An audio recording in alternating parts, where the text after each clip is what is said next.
Hello friends, welcome back to your own channel English with Mamta Kesri. So friends, how are you? I hope you all are fit and fine and your studies are going well. So friends, our today's topic is clause. Okay? आज हम clause के बारे में पढ़ेंगे। काफ़ी सारे aspirant को clause को लेकर के कन्फ्यूज़न रहता है और अक्सर ही ये एग्ज़ाम में पूछे जाते हैं।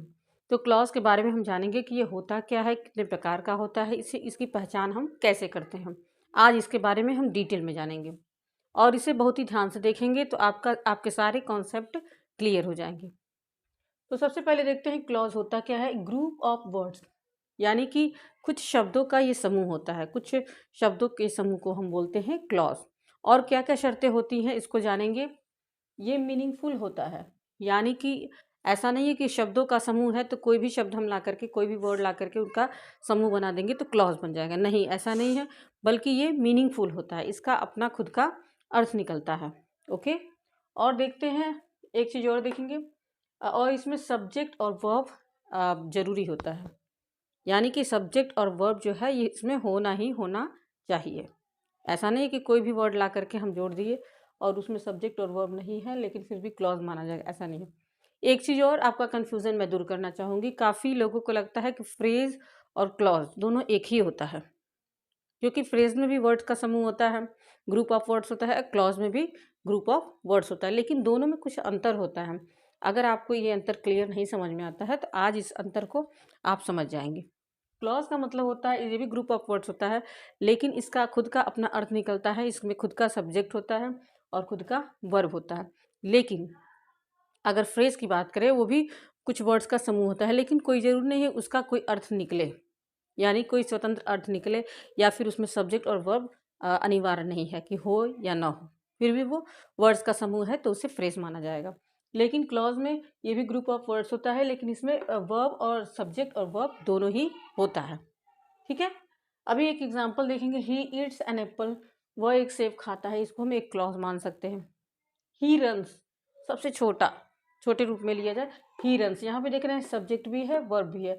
अगर सब्जेक्ट वर्ब दोनों है तो समझ जाएंगे ये क्लॉज है। काफ़ी सारे अब लोगों को ये लगेगा कि क्लॉज और सेंटेंस में तो अंतर क्या है। सेंटेंस भी तो वही होता है कि ग्रुप ऑफ वर्ड्स, ठीक है, which makes a meaningful sentence. ठीक है, जो कि एक मीनिंगफुल अर्थ निकालता है। मीनिंगफुल होता है ऐसे कुछ शब्दों के समूह को जिनका कोई अर्थ निकले, उन्हें हम सेंटेंस बोलते हैं। तो दोनों में अंतर क्या है, आखिर में क्लॉज और सेंटेंस में अंतर क्या है, ये समझेंगे। तो यहाँ देखेंगे लिखा हुआ है सेंटेंस के अंदर क्लॉज हो सकते हैं पर क्लॉज के अंदर सेंटेंस नहीं हो सकते हैं। यानी कि सेंटेंस बड़ा होता है, सेंटेंस के अंदर कई क्लॉज को लिखा जा सकता है। ठीक है, और क्लॉज के अंदर लेकिन सेंटेंस नहीं हो सकता। क्लॉज जो होता है सेंटेंस का ही एक पार्ट होता है, एक छोटा रूप होता है। ठीक है, आई होप ये क्लियर होगा। सेंटेंस जो है, ये क्लॉज जो है सेंटेंस का ही एक छोटा रूप होता है, पार्ट होता है। एक सेंटेंस में कई क्लॉज हो सकते हैं लेकिन एक क्लॉज में सेंटेंस नहीं हो सकते हैं। एक चीज़ और ध्यान देंगे, सेंटेंस कंप्लीट इंफॉर्मेशन देता है पर जरूरी नहीं कि क्लॉज कंप्लीट इंफॉर्मेशन भी दे। ये बात सबसे ज़्यादा ध्यान से देखेंगे कि सेंटेंस जो होता है वो अपने आप में पूर्ण होता है।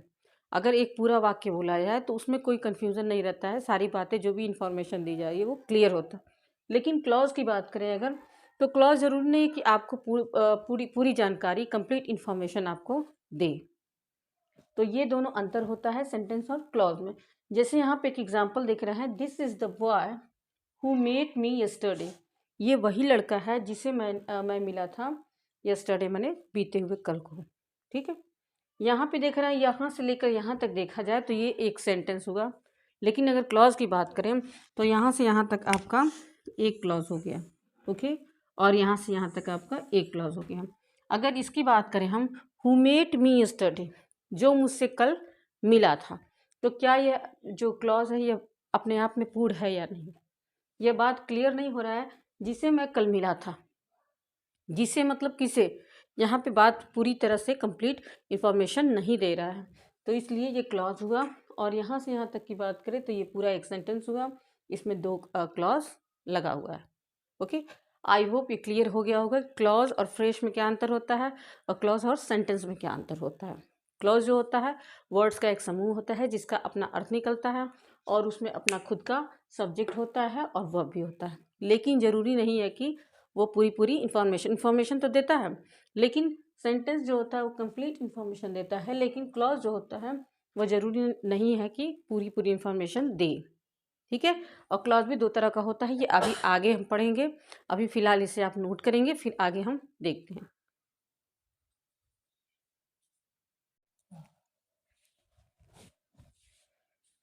ओके फ्रेंड्स, तो आगे देखते हैं टाइप्स ऑफ क्लॉज। क्लॉज के कितने टाइप्स होते हैं। मुख्य रूप से इसे दो भागों में बांटा गया है, इंडिपेंडेंट क्लॉज और डिपेंडेंट क्लॉज। ओके, जैसा कि नाम से ही स्पष्ट है, इंडिपेंडेंट क्लॉज जो होता है वो स्वतंत्र क्लॉज होता है। उसके किसी की सहायता की जरूरत नहीं होती है उसके लिए।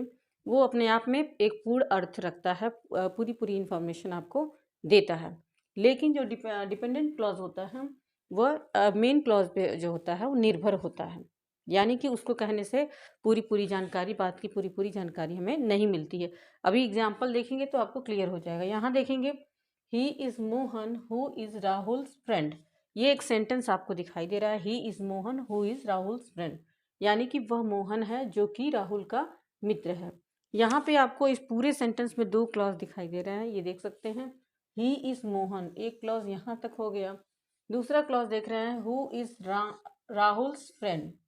ही इज़ मोहन, अगर हमें कहना है ही इज़ मोहन, वह मोहन है, तो ये अपने आप में पूरी बात कह रहा है। इसमें अगर ऐसा किसी को बोलते हैं तो उसमें कोई क्वेश्चन नहीं करेगा, वह बात अपने आप में पूर्ण है।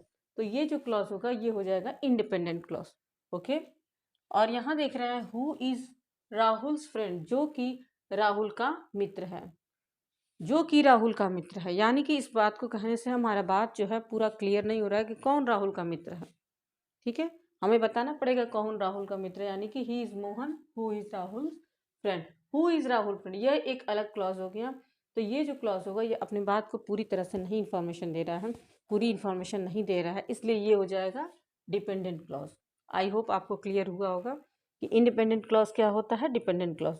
जो डिपेंडेंट क्लॉज होता है मुख्य क्लॉज जो होता है मेन क्लॉज पे निर्भर होता है, और उसे अपनी बात को पूरा करने के लिए इसकी सहायता, मुख्य क्लॉज की सहायता पड़ती है। ओके, सेकेंड सेंटेंस देखेंगे, even if I was unwell yesterday I went to his house. यहाँ भी देख रहे हैं, ये पूरे सेंटेंस में देख रहे हैं दो क्लॉज है। एक क्लॉज आपका हो गया even if I was unwell yesterday, okay, I went to his house. ठीक है ना, तो अगर इस क्लॉज की बात करें, I went to his house, मैं उसके घर गया, तो यह जो बात है अपने आप में एक पूरा वाक्य है, और ये अपनी बात को पूरी इंफॉर्मेशन दे रहा है, बात को कंप्लीट कर रहा है। इसको कहने के बाद कोई और क्वेश्चन हमारे मन में नहीं बनता है। I went to his house, मैं उसके घर गया। ओके, तो ये जो हो जाएगा वो हो जाएगा इंडिपेंडेंट क्लॉज। लेकिन इसको देख रहा है even if I was unwell yesterday. ठीक है, यद्यपि कल मैं बीमार था, यानी कि बीते हुए कल की बात कर रहा है, यद्यपि कल मैं अनवेल या बीमार था, फिर भी मैं उसके बाद I went to his house, और मैं उसके घर गया था, मैं उसके घर गया था। तो ये जो क्लॉज हो जाएगा आपका हो जाएगा डिपेंडेंट क्लॉज, ये मुख्य क्लॉज पे निर्भर होता है। अभी थर्ड नंबर देख रहे हैं, he is my brother home you had rejected in the interview last year. यहाँ भी देख रहे हैं एक सेंटेंस है, और इसमें भी दो क्लॉज दिखाई दे रहा है। यहाँ देख रहा है ही इज़ माई ब्रदर, वह मेरा भाई है, एक क्लॉज तो ये हो गया।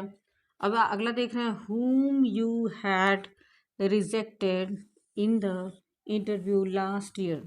Okay, he is my brother, अगर मुझे कहना रहे ही इज़ माई ब्रदर, वह मेरा भाई है, तो यहाँ पे इंफॉर्मेशन पूरी है, इसमें कोई और क्वेश्चन हमारे मन में नहीं बनता है। ओके, तो ये पूरा बात अपने आप में कर रहा है, तो इसलिए ये जो क्लॉज हो जाएगा वो इंडिपेंडेंट क्लॉज होगा। अभी यहाँ देख रहे हैं, whom you had rejected in the interview last year, जिसे तुमने पिछले वर्ष इंटरव्यू में रिजेक्ट कर दिया था।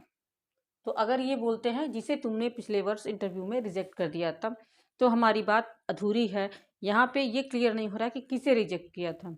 ओके, आई होप आप बात को समझ रहे होंगे। तो ये जो क्लॉज आपका हो जाएगा वो डिपेंडेंट क्लॉज हो जाएगा। आई होप आपको ये क्लियर हुआ होगा कि क्लॉज मुख्य रूप से दो प्रकार के होते हैं, डिपेंडेंट, इंडिपेंडेंट। और इंडिपेंडेंट किसे कहते हैं और डिपेंडेंट किसे कहते हैं, इन दोनों में अंतर करना आप सीख गए होंगे, और भी एग्जाम्पल देख करके आप पहचान कर सकते हैं कि कौन इंडिपेंडेंट है और कौन डिपेंडेंट है।